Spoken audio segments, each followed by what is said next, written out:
What's that? Sister Chats. Yes. And I've had to hop on this call with you guys today because the internet is a buzzing with B Simone again. And I thought, you know what? We have not talked about this. We need to go ahead and have that conversation. So, sisters, two major scandals with B Simone in the last couple of weeks. Let's talk about the very first one. The very first one happened. She was on a podcast or a video interview, and she was asked a very simple question: "What kind of man you looking for, girl?" And she was like, I'm looking for a man who understands my lifestyle, an entrepreneur. I'm not looking for no 9 to 5 man. And Black Twitter immediately canceled B Simone. They were like, we done with her because she don't have no respect for the 9 to 5 man. And I gotta tell you, I have some thoughts, but I want to hear yours first. What do you think about this idea that there was something wrong with her saying that she was specifically looking for someone who's an entrepreneur who understands her lifestyle? Is there something wrong with saying, you know what, I would prefer this over someone who works a 9 to 5? What are your thoughts? Cherise? Um, well, I think that, everybody has their personal preference, first of all. So, like, you could do whatever you want to do and have whatever you want to have. And, girl, you can manifest that, whatever you need and whatever you want, right? That's scandal number 2. We'll get to it. I'm being, I'm being 100% though, like, no pun intended. That, like, really, like, you can have whatever you want. So, like, if that's what you want, go for it. Okay. Me personally, like, I do like an entrepreneur. I like somebody who, wants to build, and wants to hopefully build together, build with me. But I also can appreciate the 9 to 5 man because he understands discipline. He has to understand discipline in order to maintain a 9 to 5.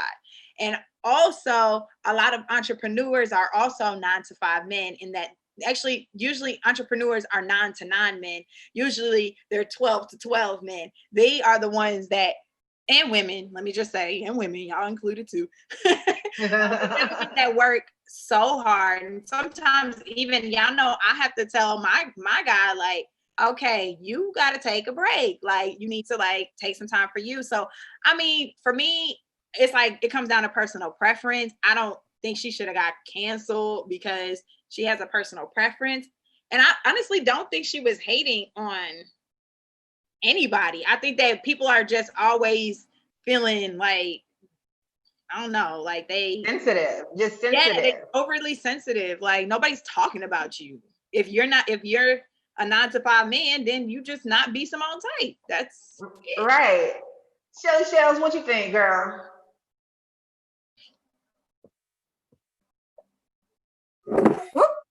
Sorry, guys. That's all right. Technology today. Okay, so let me get this right. She pretty much said that she didn't want a 9 to 5 dude. Is that what she was saying? She said the type of man that she's looking for, she's been single for years, and she was asked what is it that you are looking for? And she said she wants somebody who understands her lifestyle because she is an entrepreneur herself, and she wants somebody who understands that entrepreneurial lifestyle, and she wasn't looking for somebody who works a traditional 9 to 5. Okay. Well, hey, that's her preference. I don't see anything wrong with that. Shoot. I can see what she means about she wanting somebody that understands her lifestyle. I don't necessarily think or believe that somebody who works a 9 to 5 wouldn't understand her lifestyle. I don't know. I don't see anything wrong with your preference. I have my own preference that I'm trying to get. So I don't see why anybody cancels her. Girl, what's your preference? What's your preference, girl? Excuse me, that's a whole nother No, Hold on, Sister Chat. it's Hold on, Sister conversation Chat. right here. You can go back to the Love is Blind episode to find out. Okay, I see what you did there. So I think that this is like a really interesting conversation because, like Shells just said, like, can a 9 to 5 person understand the entrepreneur lifestyle? Sure. But I'm gonna tell you this as someone who's coached entrepreneurs and people who are young, budding entrepreneurs and trying to figure it all out. One of the things that comes up a lot when I'm on a call with someone is my spouse doesn't understand that I'm taking pictures not because I'm vain, but because this is a part of my social media strategy. Or my partner doesn't understand that the reason that I'm on social media is not because I'm so concerned about what's going on in people's lives, but this is where I market my business. Or, my spouse doesn't understand that just because they're done with their stuff at the end of the day doesn't mean that I don't have something that I have to do tonight. I have to hop on a call with someone. So, I have talked with so many budding entrepreneurs who have these issues in their relationships because, especially in the online space, it is a different kind of a lifestyle where other people think that you're on social media for one thing, you're on social media conducting business. That Facebook Live that you're doing is a marketing strategy. And so I know tons of people whose partners, whose spouses do not understand that. So when I heard the comment, I'm like, what y'all mad at? Like, she didn't say there's something wrong with 9 to 5. She didn't say that there's anything wrong with having a job. She didn't say there's anything wrong with people who have jobs. She didn't say that it had anything to do with money, right? There were some celebrities who came out and said some ridiculous things about she doesn't seem to understand that people who 9 to 5s make more money. That doesn't have anything to do with it. Literally, having spoken to so many people who've struggled with that in their relationships, it is a lifestyle. It is something different. Like, you don't get to clock in and clock out. You have to find boundaries. You have to find balance in your relationship, and it looks different. One of my friends was laughing the other day on social media because her husband was like, dude, you take way too many selfies. She's like, I sell makeup. Like, I'm gonna keep. Like, do you want to go on that vacation this year, honey? Okay, Right. let's take this selfie. Like, Right. But also I will say it's not just for entrepreneurs that are in the online and social media world, because I know for a fact that it's also entrepreneurs that are, in the physical world. A lot of times, like, literally it's hard to drag them out of their shop or out of their, out of where they're working, because, like, you have to understand that when they have that business becomes, it's like a relationship all in itself. And if you can't understand that relationship happening, it's very easy for you to become, as a partner, like jealous or insensitive, or it really is a whole lifestyle and mindset thing when you're in a relationship with somebody who owns their own business or is on their way to owning their own business. It's a whole different world and a whole different ball game, honestly. Yeah, especially when you talk about. Go ahead, Shells. It all boils down to communication. You have to have the communication in that relationship in order, everybody needs to know what everybody's expectations are. You have to set those boundaries, you have to set those expectations, and you have to communicate in the relationship. Otherwise, whether you work in a 9 to 5 or you're an entrepreneur, it's not going to work. You're going to have jealousy. So you have to have communication. It doesn't matter if you an entrepreneur and your spouse is working the traditional 9 to 5. It doesn't matter. As long as you have communication, it'll all work out. I think that's true. I think that's true, and that you definitely do have to communicate, but you also have to be able to, your partner has to have empathy for you while you're, it's one thing to communicate and to understand in your mind on an intellectual level, like what's happening. It's a whole nother thing to include emotions and feelings on top of that. It's very easy to feel like, oh my God, am I being forgotten about?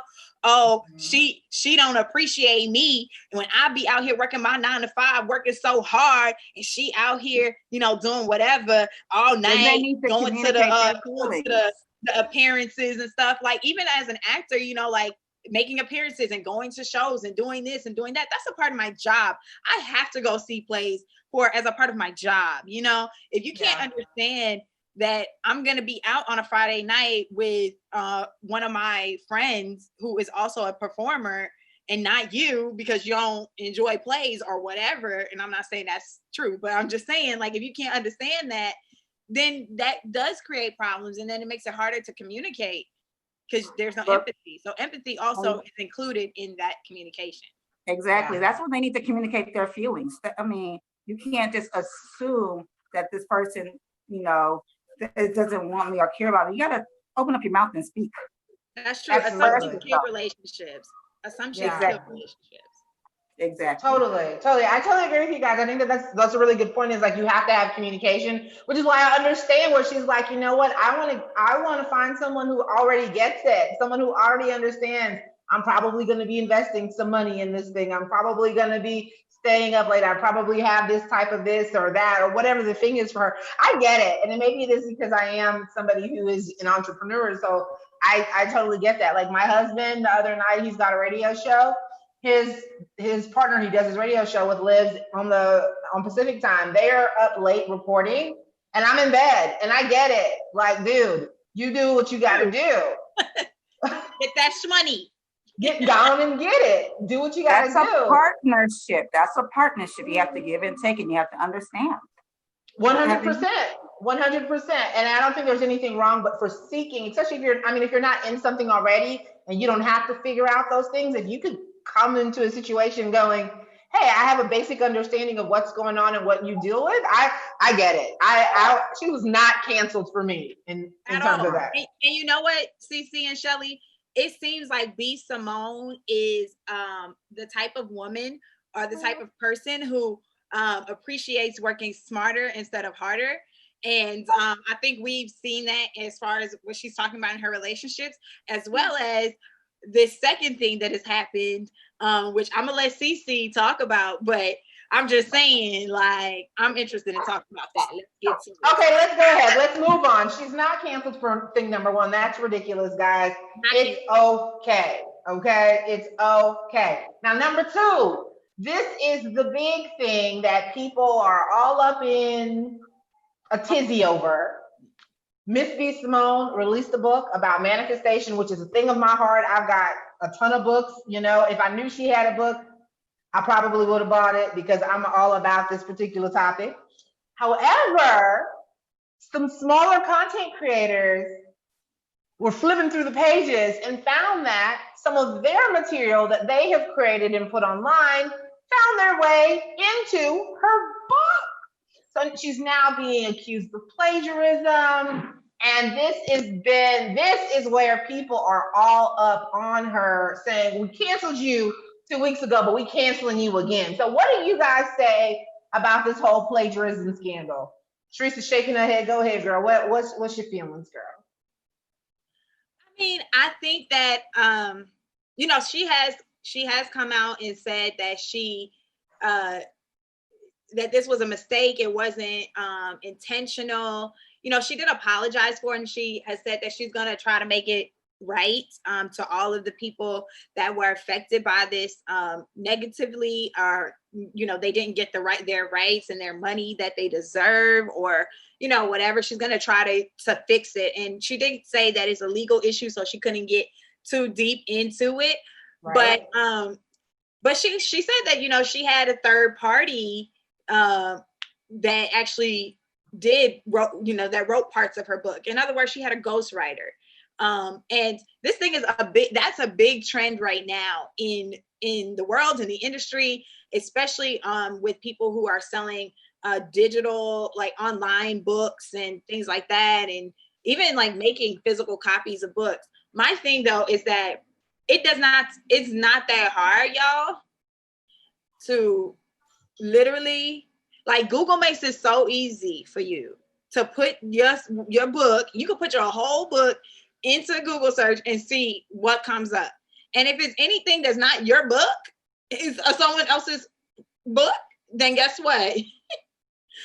You're plagiarized. You need to at least cite, and Google also allows you to do Google image searches now. So, because there were some things like, allegedly, because I don't have B. Simone's book. I did not read it. So allegedly, they said that she also took from something called the Happiness Planner. And she took it's literally like pictures of the actual exact same pages. I actually have The Happiness Planner. And I love it. I was gifted it because I'm a journaler. I like to write and blah, blah. And y'all, from what I could see, that looked like the same. Woo, Shelly Shells, girl, what's your take on this whole situation? Sorry, I had to unmute myself. Plagiarizing is illegal.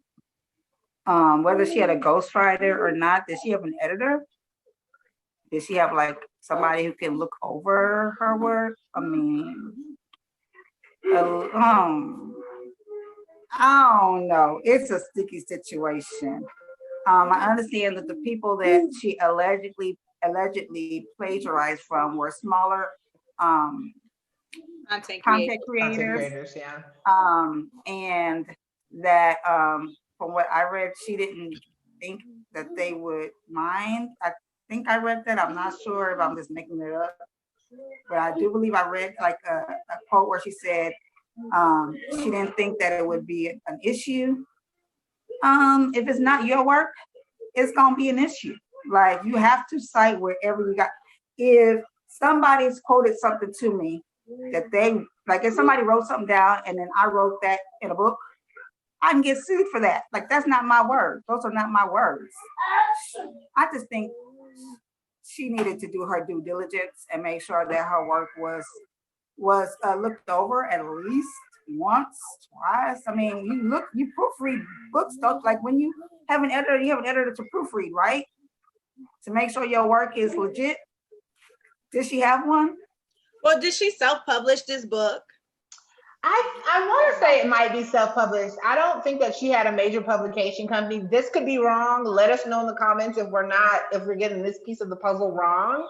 But I have to say this one is another one of those situations where like I'm trying to give B Simone some grace. I don't know her personally, but like look, I'm a content creator. I'm also a content curator, which means I use other people's stuff all the time.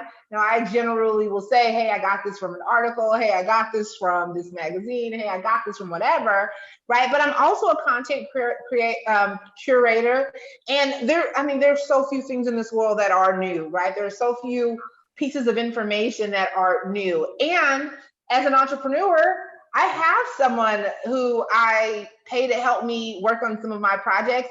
And I don't have all day to go behind her back and make sure that what she's doing is correct. I love her. She's amazing. Huge shout out to Deanna. I love you. I appreciate you. You are a rock star.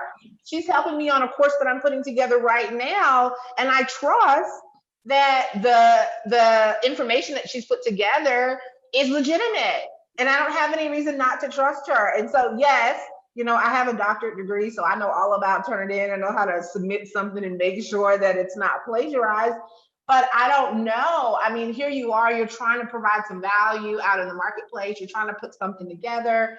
And did she mess up? Yes, but I feel like she's taken ownership for that and said, hey, I didn't realize that this was this way. A lot of it seemed to be like charts and things like that, which very easily, this was somebody who probably, if she had a different teammate, they probably could have took the information, used it as inspiration, and reworked it so that it became original.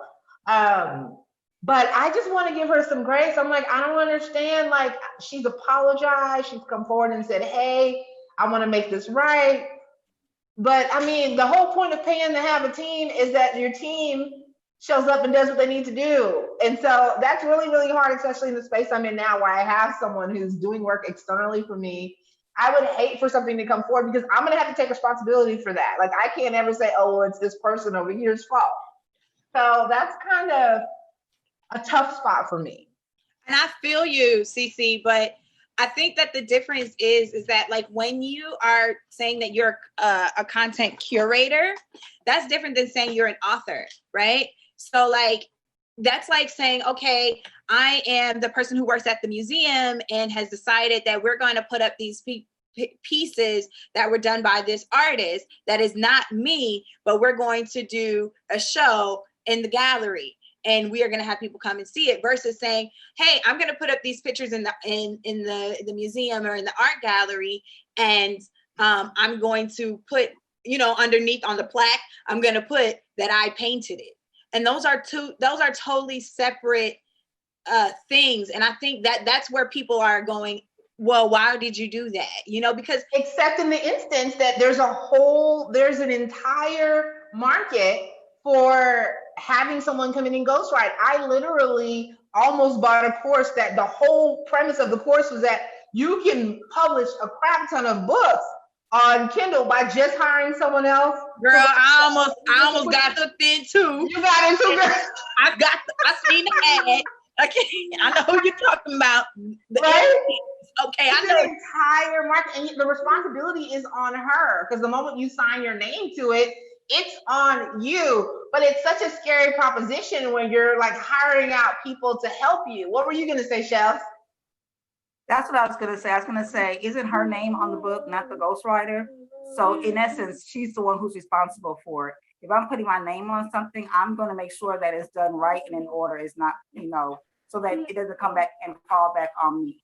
Well, we don't know, and I hope that I hope that she had worked it out with her ghostwriters and the agency or whoever that she worked with, that it, you know, that it's in a contract that they would be responsible for anything that did come back as plagiarized. Because Me too. I'm paying you to do a job, and I'm not paying you to go and thieve, and I'm allegedly, you know, I'm not paying you to do that. So now you're in violation of our agreement, and I think that's where, so it is legal, and I know that, you know, her people are handling it, so it's legal on that end, and it's also legal on the end that we get to see as the users. So, you know, I pray for that B. Simone gets everything worked out, and that it all works in her favor, and that the content creators also get what they are rightly deserve. You know, I think that a lot of people, when they think about content creators, they don't think about copyrights, especially things that are online, that are digital downloads. Like, I just wrote a book that is a digital download, and I did so much research about, is my work going to be able to be copywritten? And the answer is yes. So anyone who is a content creator, someone who does digital downloads, your work is, the minute that you make that work physical work, whether it's art and you've painted something, whether you've written down the words, as long as it's no longer an idea in your mind, it does become your work, and it is copywritten. So if you write scripts, if you write music, whatever you do, as long as you've written it down, it is yours. So, you know, like, and copyright law has changed so much since the internet and all that, and it's still really honestly playing catch up. So I'd be interested to see what they come up with, because some of this content was from things that were specifically in the online space. So I'm interested to see, you know, what that comes up, how that comes. And for anyone who might be interested in the digital download book that I have, I will include it in the link in the caption, so you can check it out. But it's just the beginning of a whole bunch of books. It's a journal, because y'all know I love journals, and it helps you find a home, because I also love watching HGTV and looking at pretty houses. So anyways, more on that later. But I just, your work is protected. Yeah. So definitely check out Sharice's download. It's incredible. I took a sneak peek today. I love it. I love it. I'm going to be purchasing a copy. Definitely check one out if you're looking to be moving as well, right? So yes, we plug on this show because we believe in the importance of making sure that you are financially successful, right, in life. So shout out to Sharice for that. And we really do hope, B. Simone, that you are able to get vindicated in this situation. And we hope that you have the protections in place, like Sharice mentioned, with the person that you are working with. And I hope that it all works out, because honestly, I mean, people in this world, everybody wants to shout out about all the problems and all the things that people are doing wrong. But the people who show up in this world and they're putting out the content and they're trying to provide value to people, these are people who are providing a service. And so I'm not canceling her on that one either. Nope, I refuse. She can still fix this. All right, so shout out to B. Simone on that. Any final thoughts, ladies, before we go? I'm not canceling B Simone either. I think, she made a mistake and she has apologized for it. And hopefully she is doing what she says she's doing, which is working to get it, fixed. And like I said, I just hope that everything works out for everybody involved. Word. Shells? So I don't really follow B Simone. So canceling her really wouldn't do anything to me or for me. So hopefully it all works out in her favor, or at least in everybody's favor that's involved. The smaller content creators and her and her ghostwriter and her whole team and all that good stuff. Word. Well, on that note, make sure that you join the Sisterhood so you can get notified every time we go live. Because as you know, we are live every Sunday where we give you guys our thoughts on lots and lots of topics. And every once in a while, you get a little back chat like this where there's just something going on and on our minds and we have to talk about it. So join the Sisterhood, check out Sharice's new digital download, and we look forward to chatting with you soon. Till next time. Ciao. Hey.